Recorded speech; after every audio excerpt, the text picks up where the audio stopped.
Welcome back to Jersey Matters. There's areas in New Jersey that seem to flood all the time. There's houses and businesses that deal with flooding all the time, and it does cost taxpayers money.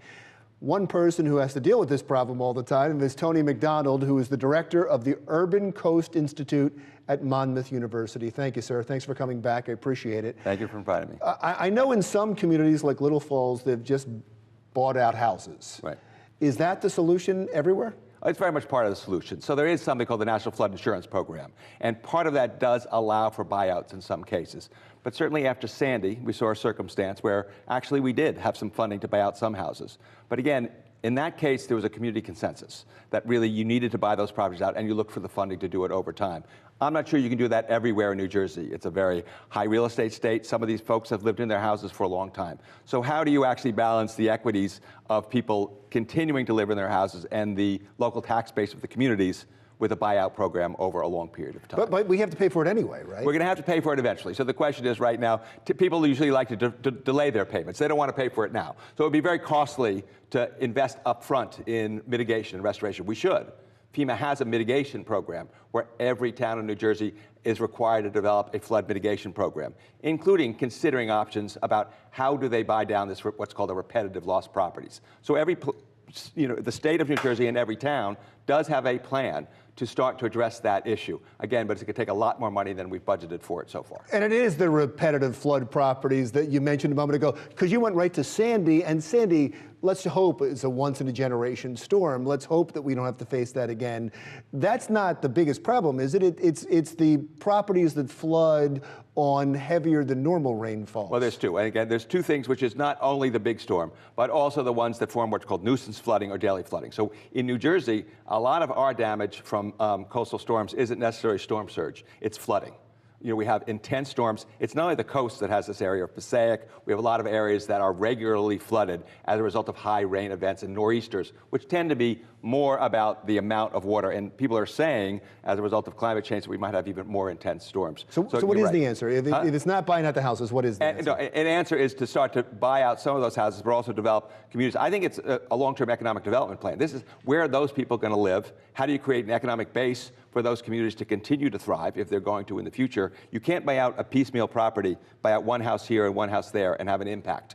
You need to actually buy it out in a you need to look at the watershed. You need to look at the impact of the storms. So I'm not saying buyouts isn't part of it, but it's not the only solution. But clearly you also need to start getting insurance on a risk base. Right now, they need to pay essentially moving what's called more actuarial rates for insurance. Right now, National Flood Insurance Program is subsidized. So Congress has tried to deal with this problem over time. They've tried to actually increase the rates for flood insurance so it can pay for itself. So this program isn't, as you said, costing the taxpayers money. They've tried to move in that direction. They've taken some steps to do that. But then when all of a sudden politicians realized, well, wait a second, all of a sudden people's rates were going to go up, 200%. And they just couldn't afford that.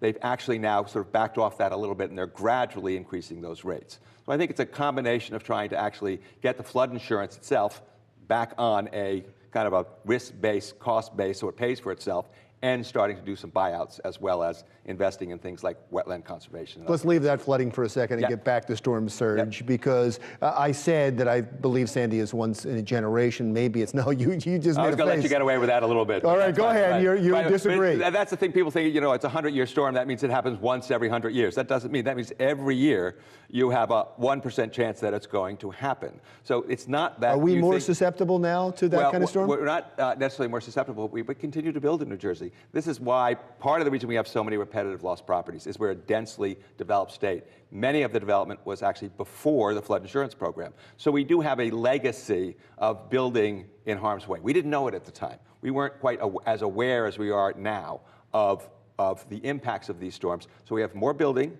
we have stronger storms, we have sea level rise, which threatens to actually exacerbate the impact from that storm. So yeah, we have more risk, I think, on the building side and the potential of more impact from the storm side. So since Sandy, we were told all these things were going to happen to protect the coastline. Have they happened? Because you're making it sound like it's worse. No, some things are happened, but we continue. Well, so what we've done, you have more buildings, you have more homes that are fortified against the storm, so that are elevated above what's called the base flood elevation. So we have stronger building against the next storm, but we still have more at risk. So if the storm does happen, you have the threat of more impact. So I'm not sure we've done a lot of really significant things. We've replenished all the beaches, thanks to some federal money, to actually sort of get that level of protection. I do think that communities have improved their hazard mitigation plans, so you have more effective hazard mitigation plans, but we don't have as much investment and funds available now to invest in those kind of mitigation efforts. How do you invest now? We're much better at coming after the storm and investing money than we are investing $1 now to save $4 after the storm. It's always more money. It's always more money now, and you hear we don't have a lot more money now. So unfortunately, we're better at, after the storm, coming to everybody's rescue to the extent we can than we are. And then suddenly the money appears. Then it's available. It does seem that way. It does seem that way. I don't know where it comes from. I've been working in this area for a long time, but it does seem to appear at the time you actually need it. Speaking of money, you have a new ship. I was going to say new toy, but I know it's more important than some that. of our researchers, I think our faculty think of them as toys. They love to buy new equipment and new research equipment. But yeah, we're very excited. We recently acquired a 49-foot research vessel, which has capacity to go 20 miles out to sea, to take full classes of folks out to do research projects. So we're extremely excited about having that asset. We are very grateful. It actually was transferred to us from the National Oceanic and Atmospheric Administration, and we've had some generous donors who would help us to actually restore it to be a really first-class research vessel. Yeah, and toy would have been a tragic semantical slip because there's some important work that is to be done with this vessel. Explain some of it. Yeah, we're actually we're doing some plans. First of all, we're developing plans to incorporate it into all of our classes. So the students will be able to go out, whether they're studying physical oceanography, biology, biological oceanography. We're doing some really exciting work looking at essentially the environmental DNA, where we're actually taking water quality samples and we're putting it through DNA identification to find out what creatures have been there, to identify sort of what the life cycle of fish are. We have some researchers who are looking at sturgeon and sharks. Really, sturgeon's an endangered species, so one of our professors is actually working on a fairly extensive project, so we'll be using it to do that. Another one of our professors is really looking at harmful algal blooms and issues like that pop up. So there's any number of questions that we can look at. So Wonderful. It's really exciting. Thanks. I appreciate you being back. It was great to talk to you. Thank you very much. Tony Macdonald, director of the Urban Coast Institute at Monmouth University. Jersey Matters continues right after this. Still to come on Jersey Matters, a Jersey rock concert to help fight the opioid crisis. We'll tell you about it when we come right back.